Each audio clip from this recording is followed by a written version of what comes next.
Tā, puišu meitenes, laba diena visiem. Nu, tā tad kipiš mums ir ar Dāvidu Gleški. Vakardienas strīmā esmu tur kaut kādās emocijās, kur tur ko pateicis, kad, nezinu, gribu vai gribējis nožmiegt viņu, nezinu, es tagad neskatīšos strīmu, bet man šodien atnāca jau ziņas, kad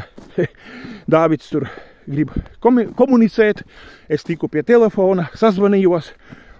un tikko arī viņam publiski pateicu, ka viņš tur prasīja, tur 4 bērni un sieva un kas, un jūtās apdraudēts, un vai tas ir Andri taisnība, ka tu mani gribi nogalināt. Tad es šobrīd izeju ārā reku uz lauka un visiem publiski Latvijā pasaku, kad es viņu negribu nogalināt, jo arī viņiem es skaidroju, ka tad es sēdēšu cietumā un ilgus gadus un ārā netikšu un tīri piri, un man ir, tiešām nav vēlme par slepkavību sēdēt cietumā, un tāpēc tikko Gleškam, Dāvidam to visu izstāstīju, un arī tā kā, lai jūs publika Latvijā ziniet, kad to es vakar izteicu tur, vai tas bija emocija, vai tur bija pa daudz stipra kafija, nu tur ir tad jāņem analīzes un jāskatās, un vai es biju zem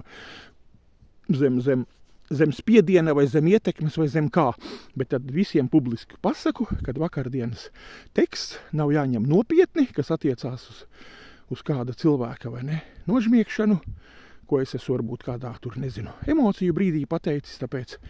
šobrīd es uzskatu, ka es esmu atbildējis, ka nē, es netaisos Dāvidu Gleški ne žmiegt, ne galināt, nu kaut kā tā.